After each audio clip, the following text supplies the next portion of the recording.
இப்ப அந்த ஜெனரல் வீட்டுக்கு போன ஷேமத் அவர் இல்லாத நேரமா அவரோட ரூமுக்குள்ள போகிறா. அங்க இருக்க டிராயிங்க பாக்குறப்ப கடல் வழியா இந்தியாவை அட்டாக் பண்ண போறது இவளுக்கு தெரிய வருது. அதை இந்தியாவுக்கு சொல்றா. இப்ப இந்தியால இருக்கிறவங்க சாலிடான எவிடன்ஸ் வேணும்னு கேக்குறாங்க. தன் மாமனார் ஒரு கான்பிடென்ஷியல் ஃபைல் கொண்டு வரத பாக்குறா. அவர் இல்லாத நேரமா அந்த ரூமுக்குள்ள போய் அந்த ஃபைல் எடுத்து எங்கெங்க எல்லாம் அட்டாக் பண்ண போறாங்கன்னு பாத்துடுறா. இந்த இன்ஃபர்மேஷன் இவ சொல்லலான்னு போறப்ப இவ பண்ணி வச்சிருக்கிற செட்டப்ப அந்த வீட்டுல இருக்க வேலைக்காரன் பாத்துடுறான். இவளை பார்த்து அவன் ஓட ஆரம்பிச்சிடுறான். இவளும் அவனை துரத்திக்கிட்டே போகிறா. கடைசி அவரை வழி தெரியாம காரை வச்சு இடிச்சிடுறா. இப்ப அந்த வேலைக்காரன் ஹாஸ்பிட்டல்ல உயிருக்கு போராடிட்டு இருக்கிறப்ப இவன் ஹஸ்பண்டோட அண்ணன் போய் பாக்குறான். அந்த வேலைக்காரனுக்கு பலமா அடிபட்டதுனால அவனால சரியா பேச முடியல. அதனால அந்த பொண்ணை பத்தி இவன் கிட்ட சொல்லவும் முடியல.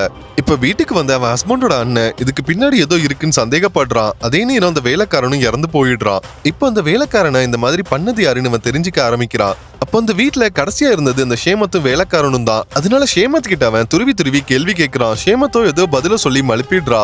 இப்படியே போனா தான் மாட்டிப்போன்னு நினைச்ச ஷேமத் தான் ஹஸ்பண்டோட அண்ணனை கொலை பண்றதுக்கு பிளான் பண்றா. இதுக்கப்புறம் என்ன நடந்துச்சு நீங்க தெரிஞ்சுக்கணும்னா இந்த சேனலை சப்ஸ்கிரைப் பண்ணுங்க.